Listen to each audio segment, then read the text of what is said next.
Renato Gaúcho apresenta A Força do Amor.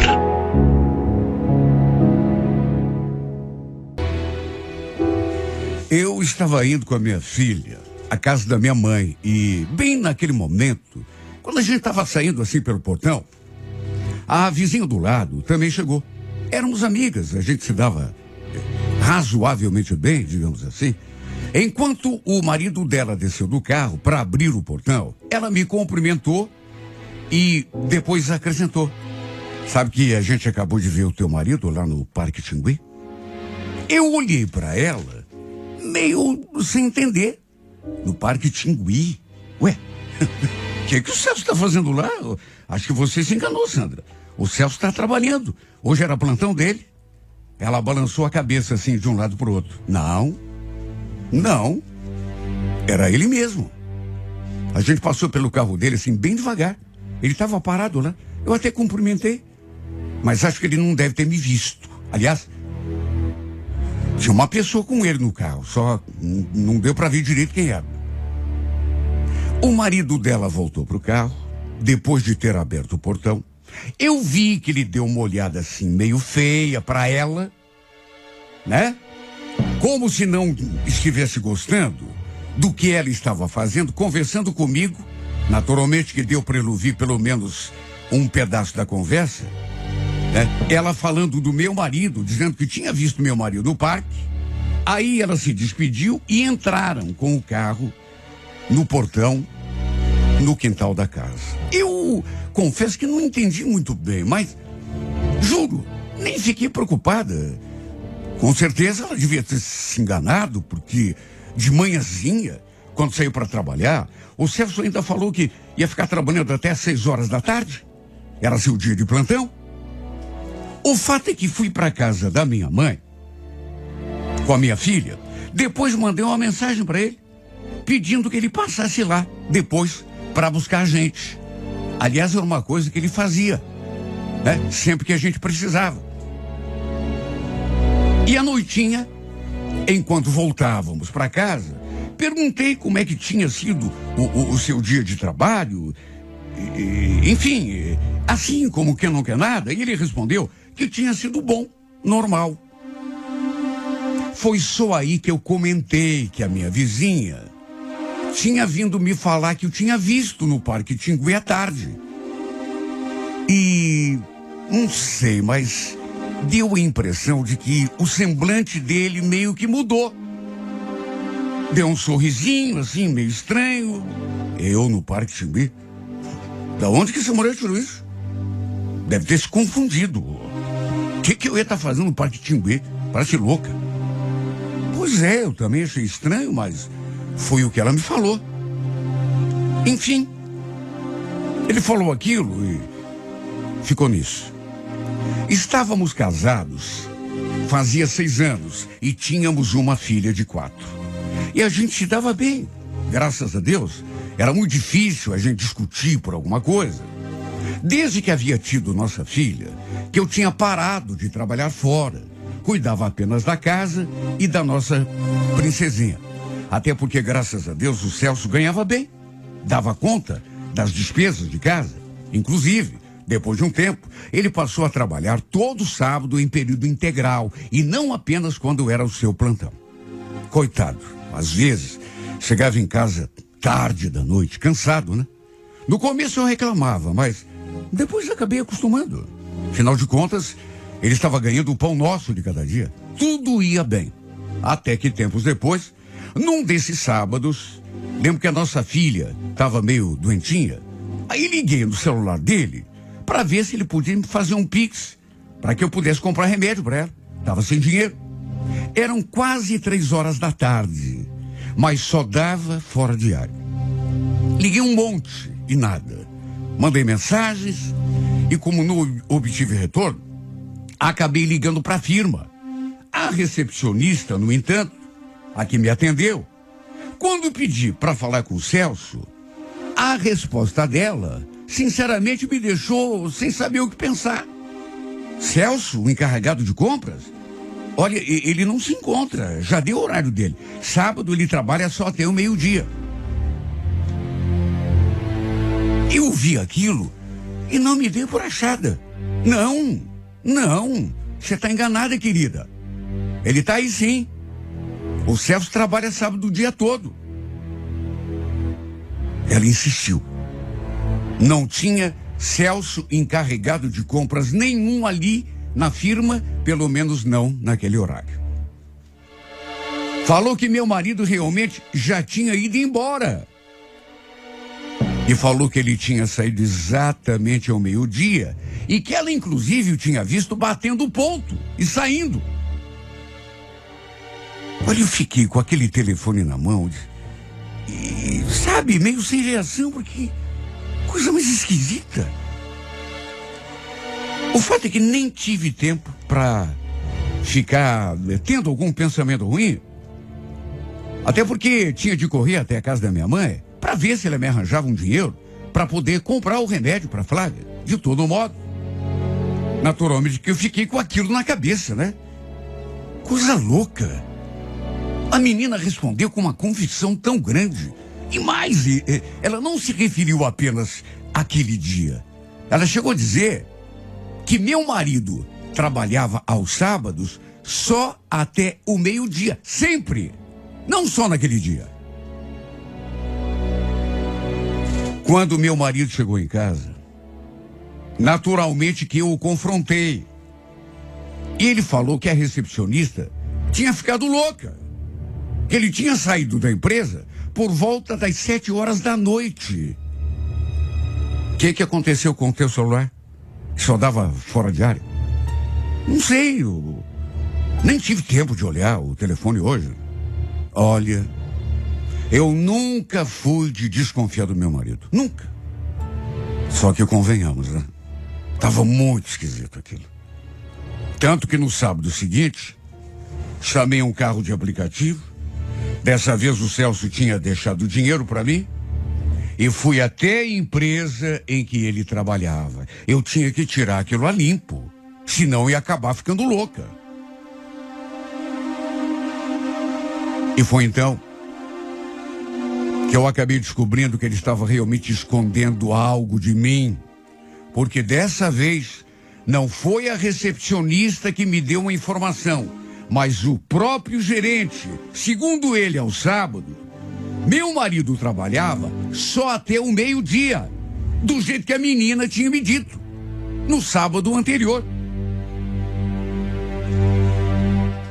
Olha, eu fiquei sem entender nada, tendo pensamentos, mas sabe, querendo afastar. Não queria acreditar naquilo que... Enfim.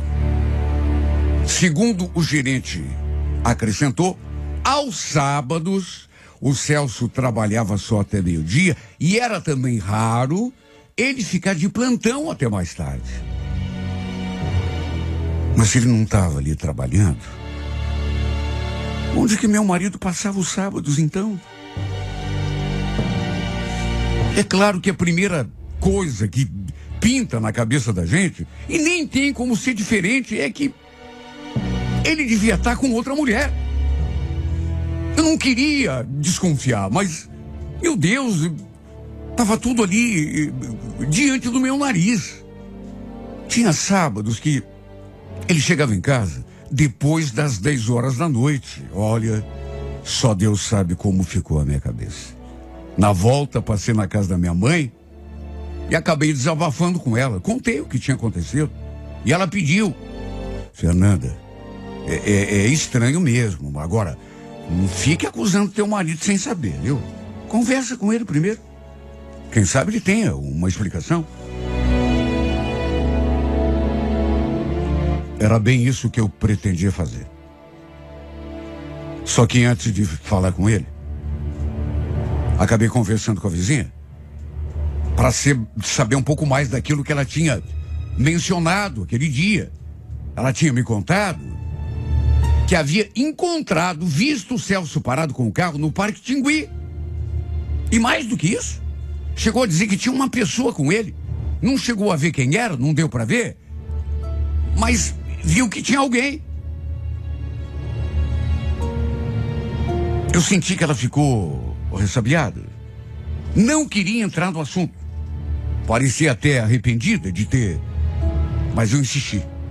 Falei que era importante, até que no fim. Ela chegou a dizer que era melhor mesmo se eu já soubesse de toda a história.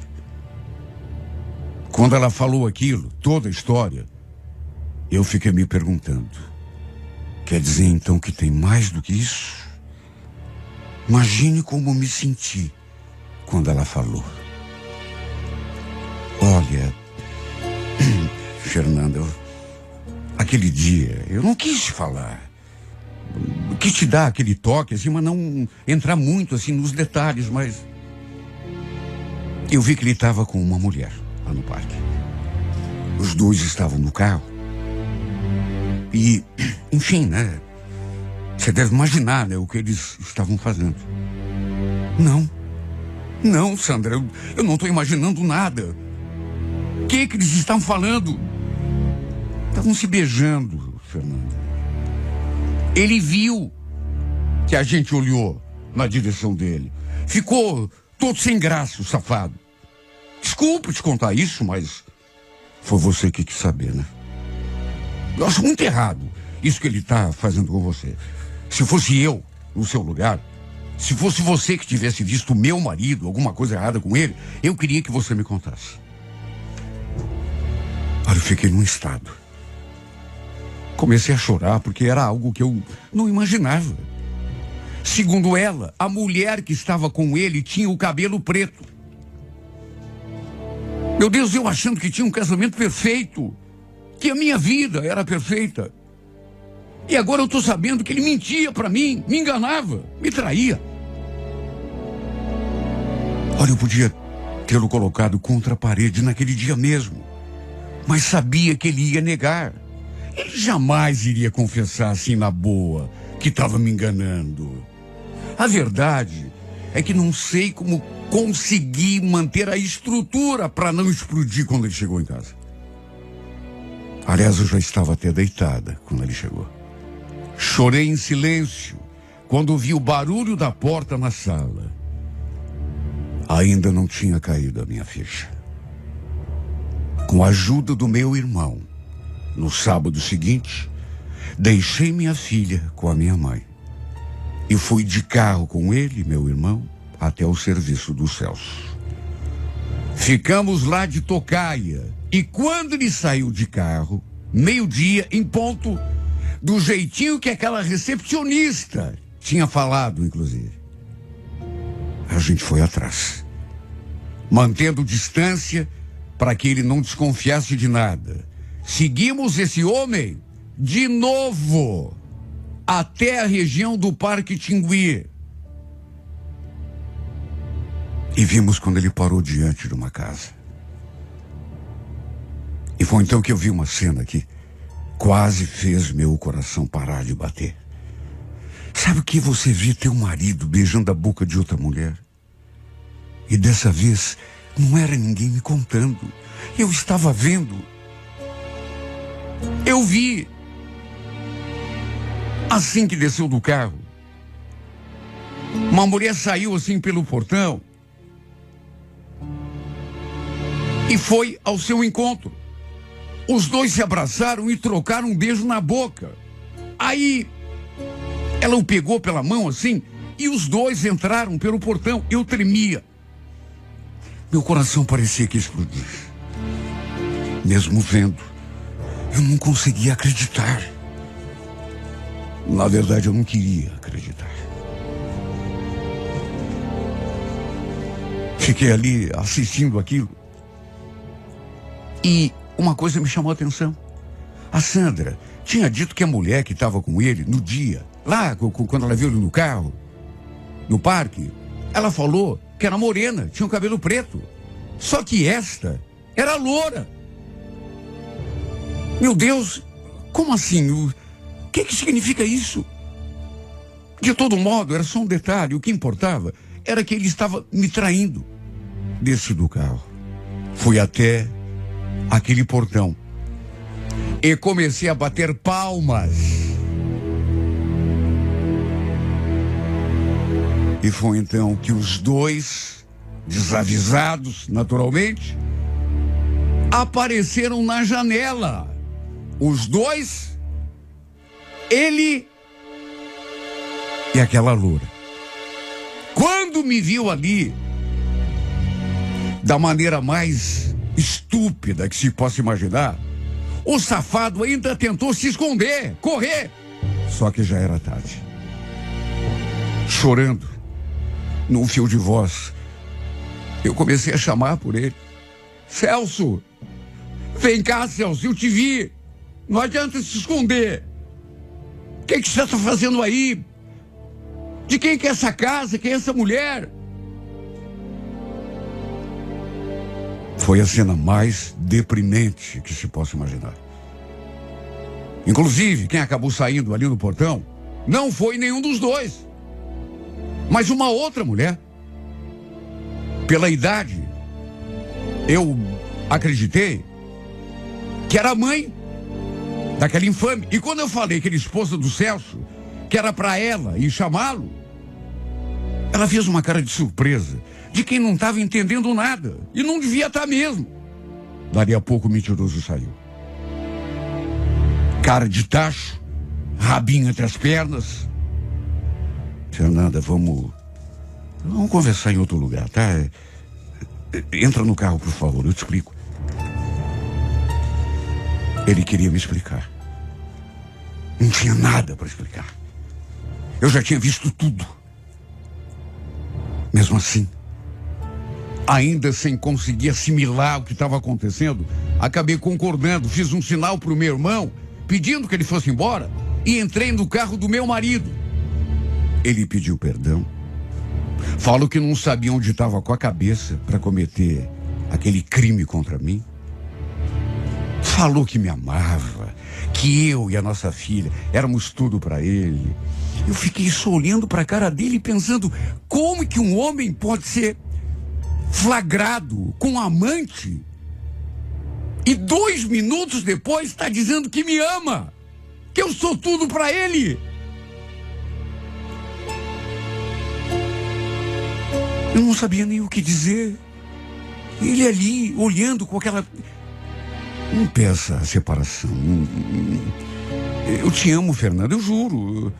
Sabe, sei lá, a gente comete umas coisas que não dá para entender. Nunca mais vai se repetir, eu te juro. Eu sei o que deveria ter feito. Ninguém precisa me chamar a atenção. Mas é duro quando a gente ama a pessoa. Se bem que nesse caso, não foi nem por mim que eu resolvi passar a mão na sua cabeça, digamos assim. Mas pela nossa filha, nossa família. Sei lá, eu não sei se eu queria acreditar, ou acreditei mesmo que ele estava sendo sincero. E acabei perdoando, se é que dá para usar esse termo. Só que naturalmente ficamos estremecidos. Inclusive, minha família ficou sabendo do que tinha rolado. E é claro, ninguém gostou de saber que o Celso aprontava comigo. Todo mundo deu um gelo nele.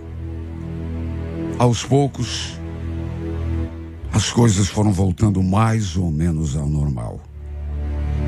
Ele foi provando que tinha mesmo se arrependido, que tinha parado de ver aquela mulher, cujo nome eu nem fiz questão de saber. Botei uma pedra em cima, como se fala. Só eu sei o quanto foi doído.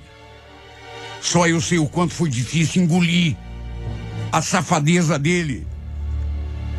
Mas apesar de tudo, o tempo foi passando. Até que dali 3 meses, eu distraído em casa, tocou o telefone. Um número desconhecido, quer dizer, na verdade, um número restrito. Eu atendi, pensando até que fosse propaganda, telemarketing ou operadora de... enfim. Só que aí escutei a voz daquela mulher. Fernanda, Não sei se você se lembra de mim. Para começar, eu queria que você soubesse que eu não sabia que o Celso era casado, que tinha uma filha. Eu escutei aquilo e bastou para a imagem daquela loura vir à minha cabeça na mesma hora. Eu não sabia nem o que dizer, de tão nervosa que eu fiquei. Só falei: o que você quer? Me deixe em paz. Mas ela parece que nem ouviu. Continuou falando. Eu ali só escutando, até que pelas tantas me disse uma coisa que quase fez o mundo cair em cima de mim. Olha, você precisa saber disso. O Celso, o teu marido, ele não estava só comigo. Além de mim, ele estava de caso também com a minha prima. Eu soube só essa semana e não acreditei. O infeliz estava saindo comigo e com a minha prima ao mesmo tempo. O que você está falando? Isso é alguma palhaçada? Eu também queria que fosse. Só que não é, eu te juro. E tem mais. Quer saber? Eu não queria te dar essa notícia. Até porque, repito, eu não sabia nem que você existia. Fiquei até com pena de você, juro, aquele dia, porque mas eu tenho que te falar. Ela, a minha prima, tá grávida dele. Eu acabei de saber. Ela escondeu de todo mundo até agora a barriga. Mas já está entrando no 4º mês de gravidez. Só tô te contando para você tomar as providências. Olha, eu tô fula da vida com ele e com ela também.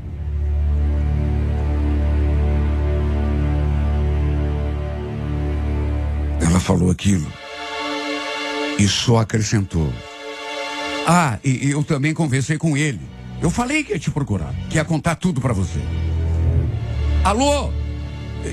Como é teu nome? Como que você descobriu meu número? Eu perguntei, mas ela desligou o telefone.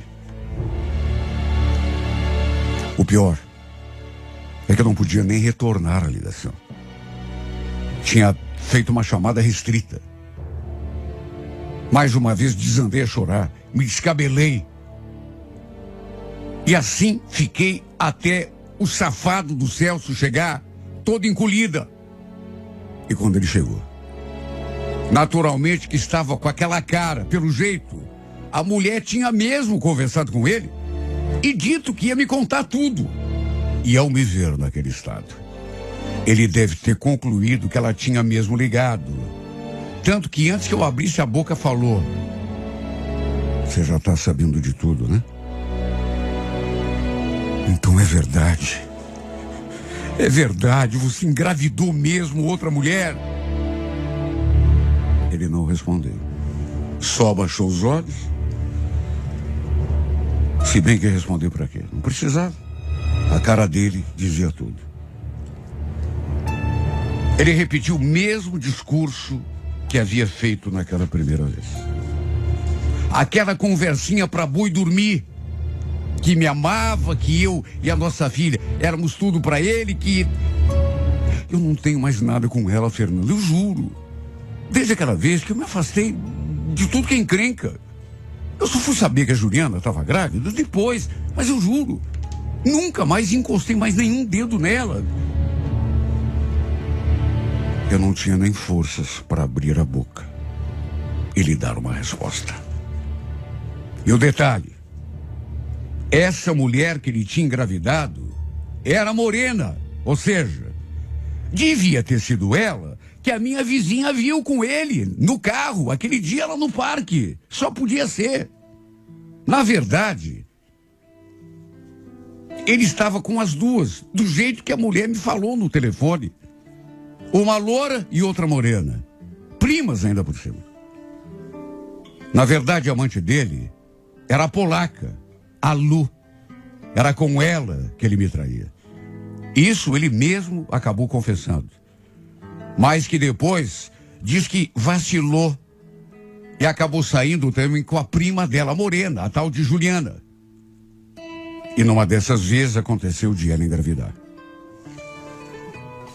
Olha, eu devo merecer toda essa tragédia. Devo ter cometido algum pecado muito grave em outra vida para explicar tanta mentira, tanta traição. E como se fosse pouco, além de me trair com duas ao mesmo tempo, ainda engravidou aquela mulher. Vou repetir o que já disse no meio dessa minha narrativa.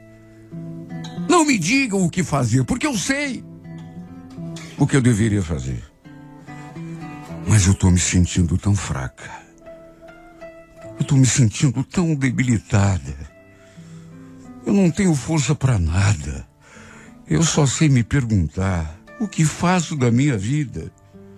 O que faço com essa droga de casamento feliz e perfeito, que não passava de fantasia, que só existia na minha cabeça?